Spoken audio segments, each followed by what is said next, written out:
السلام علیکم دوستوں اور ساتھیوں، آج کی ویڈیو کا موضوع مذہب، سائنس، بائیولوجی، جینیٹک اور انسان ہے۔ اس ویڈیو میں ہم مختصراً آپ کو معلومات فراہم کریں گے۔ مزید معلومات کے لیے آپ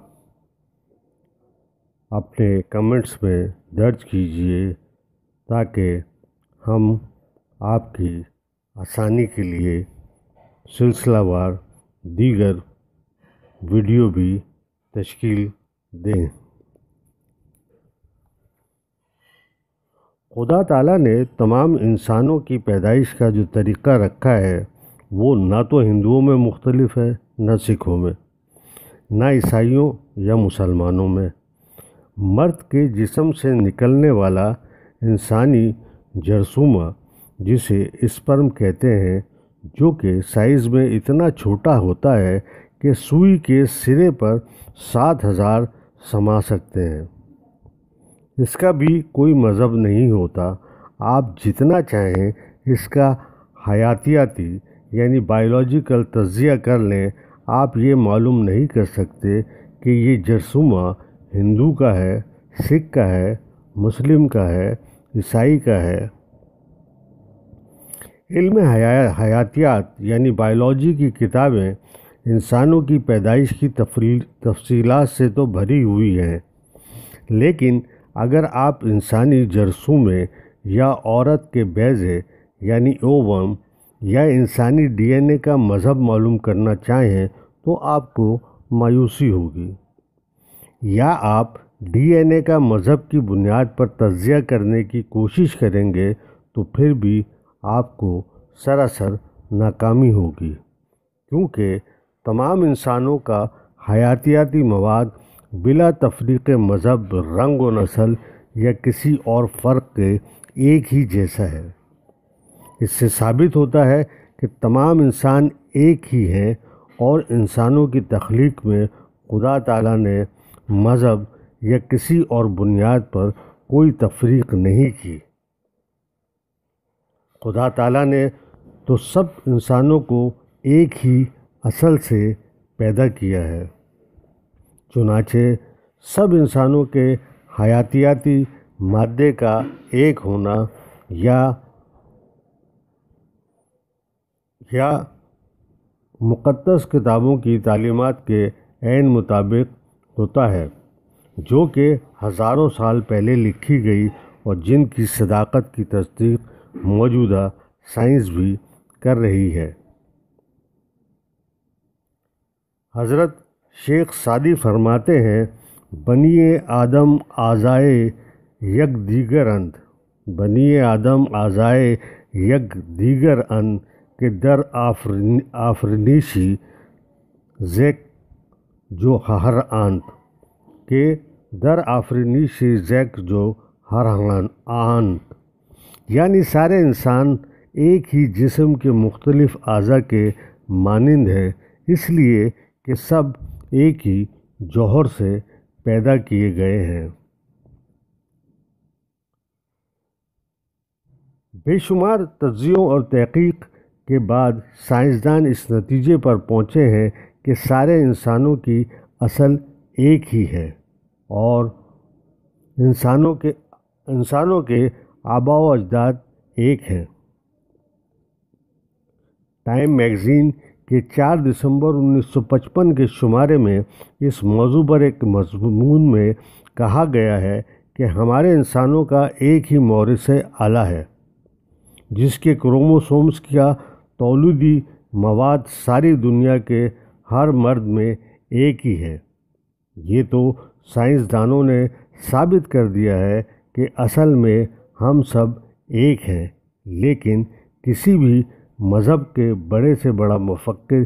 یا مفسر یا جید عالم یہ ثابت نہیں کر سکتا ہے کہ انسانی تولیدی مادے کو مذہب کی بنیاد پر بھی علیحدہ کیا جا سکتا ہے، یا کہ لیبارٹری تجزیے کے بعد یہ ثابت کیا جا سکے کہ یہ اسپرم یا ڈی این اے ہندو کا ہے، مسلمان، عیسائی یا یہودی کا ہے، وغیرہ وغیرہ۔ اس سے یہ ثابت ہوتا ہے کہ خدا تعالیٰ نے اپنی مخلوق کی پیدائش مذہب کی بنیاد پر نہیں کی، اور خدا تعالیٰ کے کسی کام میں مذہب کا عمل دخل ہے تو پھر انسانیت کو مذاہب کی بنیاد پر تقسیم نہیں کرنا چاہیے۔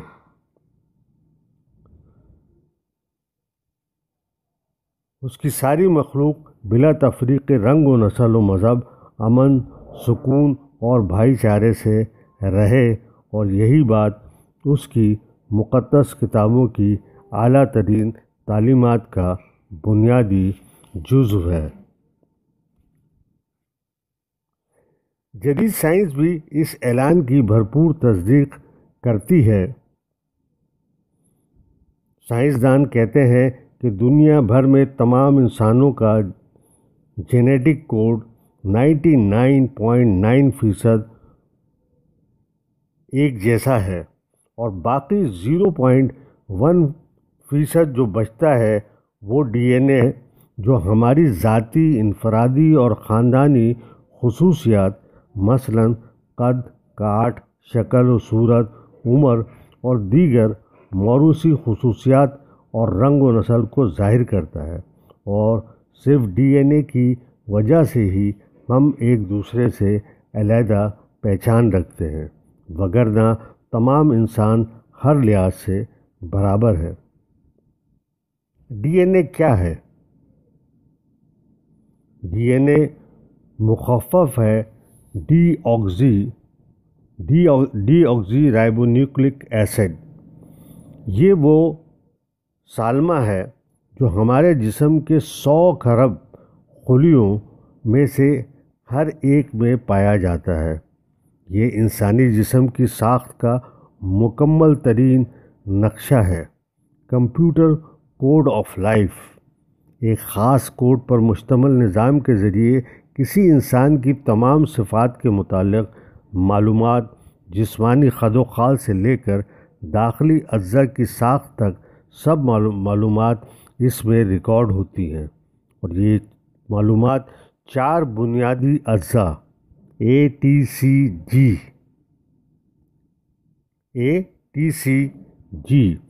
ان کے ناموں کے ابتدا کے حروف سے مرتب ہوتی ہے۔ ان حروف کی ترتیب میں جو فرق ہوتا ہے وہی فرق لوگوں کی جسمانی ساخت میں ہوتا ہے۔ ایک اندازے کے مطابق ایک ڈی این اے میں 3.5 ارب نیوکلیوٹائڈز ہوتے ہیں، اور انہی حروف کے تسلسل سے انسان کے متعلق ہر معلومات درج ہوتی ہے، جس میں اس کے قد، آنکھوں، بالوں کی رنگت، جلد کی رنگت، جسم کی 206 ہڈیوں کا ڈھانچہ اور اس کا بلیو پرنٹ، 600 پٹھے یا عضلات، 10,000 سننے والے اعصاب، 20 لاکھ دیکھنے والی آنکھیں، 10 کروڑ اعصاب کے خلیات اور 100 کھرب دوسرے خلیات کے متعلق تفصیلات ہر ایک کے ڈی این اے میں رکھی جاتی ہیں، اور یہ جینیٹک معلومات اگر طباعت میں لائی جائیں، یعنی ان کو لکھا جائے، تو 900 جلدیں بنیں گی اور ہر جلد کے 500 صفحات ہوں گے۔ چنانچہ ایک ننھے سے سال میں ڈی این اے میں جو کچھ درج ہوتا ہے اس کے لیے کم از کم 10 لاکھ صفحات درکار ہوں گے، اور یہ معلومات ہر انسانی خلیے کے چھوٹے سے مرکز میں درج ہوتی ہے۔ دوستوں اور ساتھیوں، ہم آپ کو یہ معلومات مختصراً بیان کر رہے ہیں، اور آپ سے درخواست ہے کہ اس سلسلے کی آپ دوسری ویڈیو جن موضوعات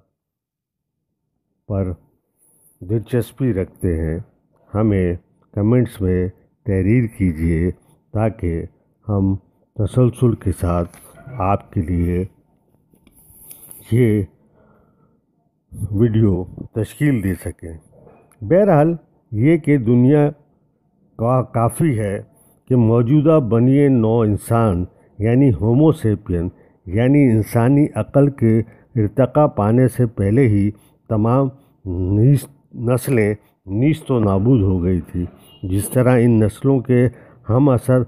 دیو پیکر جانور دنیا کی بدلتی ہوئی حالات کی تاب نہ لا سکے اور برف کے طویل عہد میں فنا ہو گئے، اسی طرح یہ ابتدائی انسان نما نسلیں بھی فنا ہو گئی۔ آج کل تمام نوع انسانی میں سے صرف ایک نوع یعنی اسپیشی باقی ہے، یعنی موجودہ بنی نوع انسان جو سائنٹیفک اصطلاح میں انسان عاقل کہلاتا ہے، جسے میڈیکلی ہومو سیپین کہا جاتا ہے۔ دنیا کی تمام نسلیں اسی نوع کی شاخیں ہیں، اس وجہ سے ان کو نسلیں کہنا غلطی ہے۔ جولین ہیکسلے نے بنی نوع انسان کی مختلف اقسام کے لیے ایک لفظ تجویز کیا ہے، یعنی انسانی گروہ، ایتھنک گروپ۔ لفظ نسل کے استعمال کے مقابلے میں اس لفظ کا استعمال زیادہ صحیح ہے۔ شکریہ۔